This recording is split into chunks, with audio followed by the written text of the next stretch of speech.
What's up, beautiful people? What's going on in your life? I hope your day is going beautifully, continues to go fantastically, and you know I mean that. My name is Roman, and welcome to my channel, Toothless.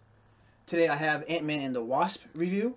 Spoilers, warning, it's in the title, so make sure you get out if you don't want those. So, let's go right into it. Let's start off. Marvel doesn't disappoint. No, they don't, I'll tell you that much. They continue to impress me with their movies. Let's take the first Ant-Man real quick as an example. When they first came out with the idea of Ant-Man, I was a little skeptical because, you know, he's an ant. I mean, that's his power. He shrinks to the size of an ant. And everyone was like, yo, I know I wasn't the only one. People were like, what are they going to do with this? I thought, I had a couple ideas of how they can make it interesting. But they ended up pulling it off smoothly, greatly. I loved it. And then when there was talk about a sequel, I was even more curious. I was like, how are they going to do a sequel? I mean, they already made him look great in the first one, which I didn't think they're going to be able to do. Now they're going to have a sequel, but they have the Wasp in it, though. A little twist, which actually turned out to be a fucking great twist. Well, not a twist, but it turned out to be a great addition, having the Ant-Man and the Wasp. You know, said Ant-Man 2, Ant-Man and the Wasp, having, like, the same. It was great. All the actresses and actors, from start to finish, did a phenomenal job, so I had no complaints there, which is great, because that's kind of a thing since I've wanted to... Actually, you don't care about. Yeah. Next. The opening scene was a great opening scene. They started off with throwback Ant-Man and the Wasp with Hank Pym and freaking Janet Van Dyne.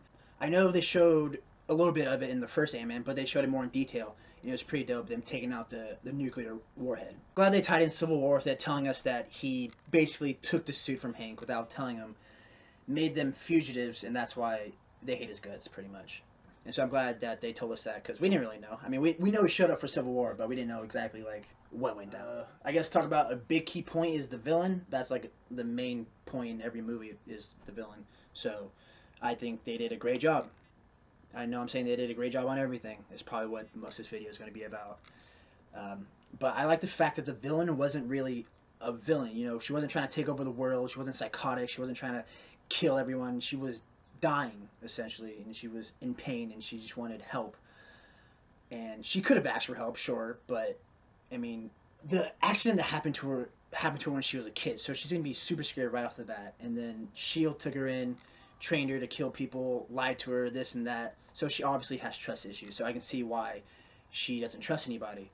So Ghost's big powers were that, from the trailers, obviously you can tell that she phases through things, but what's actually technically happening is she's going in and out of different realities. So, you know, as she goes through a wall, she's going into a different reality, obviously, and then on the other side of the wall comes back to the reality. I mean, you know. At the beginning scene of Bill Foster's scene, he's actually talking exactly about that. He's talking about her power, which makes sense because he took her in when she was a child, so obviously studied her powers, and so obviously he can teach it in a class, give information on the topic of quantum reality, quantum energy realities, blah blah blah blah blah blah blah science, blah. So I think they did a great job on the villain, not making her an actual villain. So make you feel more for her, or yeah. Let's talk about his little girls. Cassie Lang, she did a cute job. She was adorable.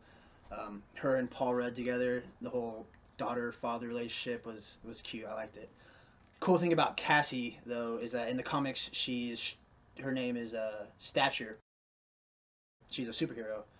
A little older, of course, in her teens. So I have an idea with some time manipulation stuff that might come into play later, but I'm gonna put that at the end of the video in my Avengers 4 theory. Not gonna lie, not gonna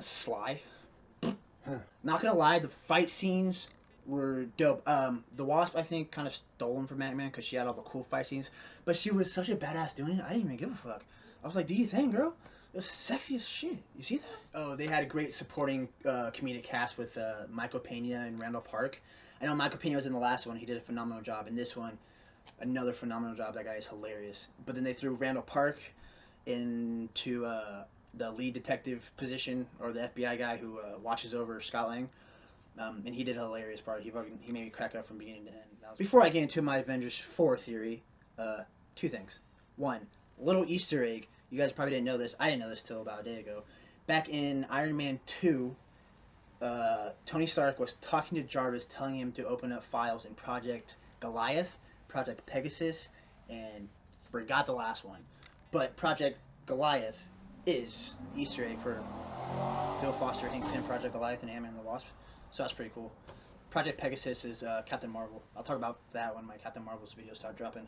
Oh yeah, this is just a little thing. I don't know if it's like a deeper meaning to it, but the security firm that Luis and Ant-Man and them are making is called XCon, hence the X for X-Men for that deal with Fox.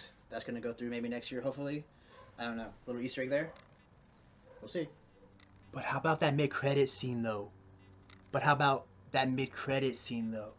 Let's talk about it for just a second. Ant-Man goes into the quantum realm to get some hibbity hoopla for Ghost or whatever. Freaking, alright, let me up, guys. Let's go. Let's get it done. Wrap it up. Hello? Hello? They're not there. Where are they at? They're freaking Ash, bro. Tie-in from Avengers Infinity War, son. I freaking lit my pants. What does that mean? I don't freaking know. But I did it. But yeah, it was super. I was like, that's it. But I'm like, he's stuck.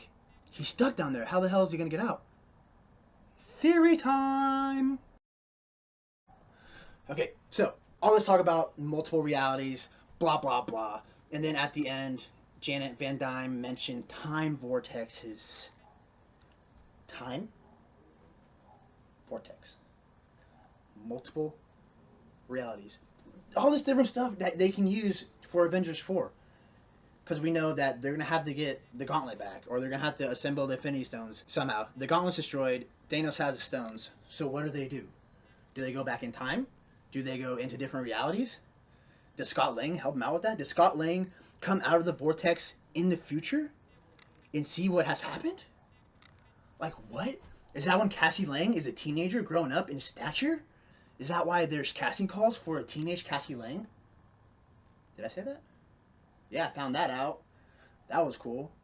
But anyways, yeah, I'm excited. That was my review. I'm done. So if you liked it, thumbs up, notifications, subscribe. If you didn't like it, I'm going to try to do better next time. Until then, you guys have a good rest of your day. Peace!